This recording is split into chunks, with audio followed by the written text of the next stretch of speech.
Keindahan bawah laut. Jika nanti saya memberi salam, mohon dijawab dengan hangat. Assalamualaikum warahmatullahi wabarakatuh. Waalaikumsalam warahmatullahi wabarakatuh. Baik Bapak Ibu, perkenalkan. Oke, izinkan perkenalan diri terlebih dahulu Bapak Ibu. Nama saya Agus Sulistiono. Saya dari SMP Negeri 21 Kota Tangerang Selatan. Izin memperkenalkan diri, background saya Bapak Ibu.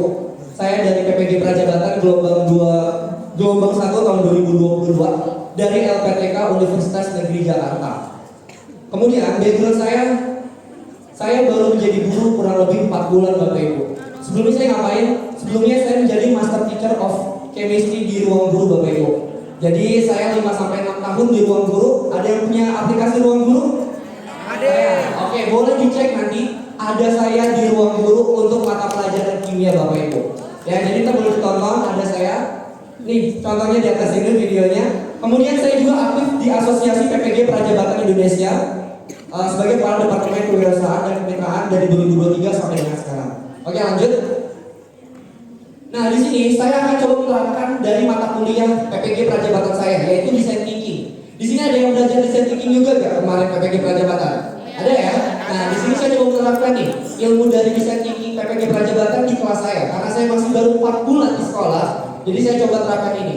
Pertama dari empathize. Jadi saya coba melihat nih, gimana siswa-siswa saya, karena saya biasa ngajar SMA, sekarang saya ngajarnya SMP. Nah, saya lihat beda nih karakteristik anak SMP dengan anak SMA gitu. Yang masanya itu sekarang lagi puber-pubernya Bapak Ibu ya. Jadi saya deketin mulu, dipegang-pegang mulu. Jadi agak takut juga nih Bapak Ibu ya. Makanya saya agak mencoba untuk beradaptasi juga nih ya Bapak Ibu dengan siswa tersebut. Jadi saya lihat pertama mereka itu cepat bosan dan ngantuk ketika belajar IPA. Saya ngajar IPA walaupun background saya kimia Bapak Ibu. Kemudian fasilitas sekolah saya itu kurang lengkap ya. Lanjut, dan juga saya agak sulit menangkap respon dari peserta didik karena SMP Bapak Ibu ya. Ketika saya bertanya, mereka jawabnya keroyokan. Jadi saya nggak tahu mereka itu paham atau tidak. Nah, dengan seperti itu saya coba define, kayaknya ini saya perlu nih membuat pembelajaran itu lebih menyenangkan dan juga pakai media yang menarik gitu ya untuk menangkap respon dari peserta didik gitu. Nah, dari sana saya coba ideation, coba saya berpikir, nah saya lihat gitu ya. Kayaknya perlu ada pembelajaran yang bermakna. Nah, ini sesuai dengan Undang-Undang Nomor 20 tahun 2003 gitu ya, bahwa pembelajaran itu harus bermakna. Dan ini sejalan dengan visi misi Kemendikman dengan visi misinya Pak Abdul Muti gitu ya, yang kemarin dipaparkan di gedung DPR gitu ya. Katanya itu belajar pendidikan bermutu untuk semua. Itu kan jargonnya Bapak Ibu ya. Nah, salah satu pendidikan bermutu itu yaitu dengan menghadirkan pembelajaran yang bermakna. Pembelajaran bermakna Bapak Ibu. Itu yang disampaikan oleh Pak Abdul Muti di gedung DPR pada saat rapat kerja. Nah, saya coba rancang prototipe gitu ya, saya coba rancang dengan pembelajaran langsung dan pakai media Mentimeter gitu. Dan dari empathize dari kondisi yang saya lihat dari peserta didiknya.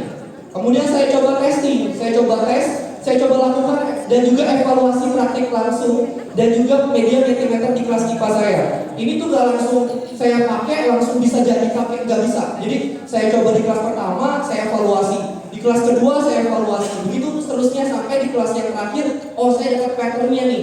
Kalau anak SMP itu ternyata Bapak Ibu gak bisa dikasih LKPD, mereka langsung kerja. Itu evaluasi saya. Jadi harus dibimbing benar-benar. Makanya saya coba next, boleh? Nah, ini inovasi saya. Jadi mungkin terlihat sederhana Bapak Ibu ya, karena saya ingat Mas Menteri pada saat itu berbicara kalau mau memberikan pendidikan yang baik, mulailah dari hal kecil di kelas. Saya coba hal kecil di kelas ini dengan memberikan praktek langsung ke anak-anak. Ini pelajaran pertama di kelas 7. Ini first time juga buat saya ngajar SMP. Saya coba untuk anak-anak langsung praktek. Ini pengukuran Bapak Ibu. Jadi anak langsung praktek, langsung mengukur tinggi badan dan juga dan seterusnya. Tapi sebelum ini saya coba persepsi dulu. Kalau di ruang guru itu ada yang namanya teaser. Teaser itu supaya penonton itu nonton videonya itu full dari menit pertama sampai menit ke-10 tanpa di skip. Itu di ruang guru saya berpikir gimana caranya nih anak-anak nonton gak ditinggalin saya. Gitu akhirnya saya coba kayak gitu. Maka di sini saya coba persepsi juga. Siapa yang mau jadi desainer? Siapa yang mau jadi ini gitu? Oke, siap. Next, ini inovasinya. Boleh next. Nah, kemudian saya juga pakai medianya itu Mentimeter. Ini juga media yang sangat berkesan pada saat PPG. Saya dikasih tahu sama guru panggung saya, ada media ini dan saya lihat ini bermanfaat dan kenapa enggak saya gunakan gitu. Maka saya gunakan di kelas saya. Lanjut. Nah, ini ada praktik langsungnya, boleh nanti dilihat. Nanti saya akan share juga di grup Bapak Ibu yang kalau ada yang mau lihat video-videonya nanti bisa dilihat juga.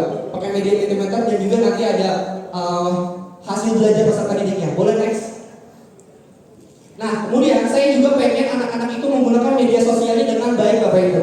Jadi dia nanti bakal memposting videonya ya di sosial medianya, di IG-nya untuk praktek langsung. Ini prakteknya adalah perubahan wujud, menyublim, menguap, mengembun dan lain sebagainya. Dia praktek, dia videoin temennya dan nanti diupload di sosial media dia. Jadi selain buat dia tapi buat teman-temannya. Gak cuma bikin JJJ doang tuh. Saya pusing setiap ada status WA SN yang isinya JJJ mulu. Saya gak mau tuh. Saya mau buat yang lain gitu ya Bapak Ibu ya.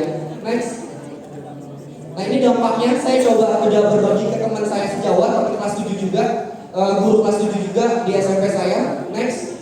Dan memperlakukan juga. Nah, ini salah satu teman PPG Pranjabatan saya. Dia penempatannya di SMP 1 Jonggol dan dia juga menggunakan praktek langsung yang saya lakukan di sekolah saya dan alhamdulillah itu juga menarik di sekolah yang dia lakukan. Next. Nah, ini ada referensinya. Menurut peserta didik atau siswa-siswa sangat menarik dan minta semua materi itu kalau bisa praktek aja Pak, jangan ada yang teori doang gitu. Nah, itu menarik kan buat guru. Lanjut. Nah, ini buat itu. Lagi Bu, sedikit lagi Bu, izin. Next, satu lagi. Nah, ini tindak lanjutnya Bapak Ibu. Ya, jadi tindak lanjut dari praktek langsung saya ini, yang pertama praktek langsung dan penggunaan Mentimeter ini bisa diterapkan di materi-materi lain di pelajaran IPA, baik itu kelas 8 maupun kelas 9. Kemudian untuk pengimbasan di praktek baik ini bisa juga di komunitas belajar dan juga di MGMP IPA Tangerang Selatan. Nanti saya akan melakukan itu. Bismillah. Terima kasih Bapak Ibu.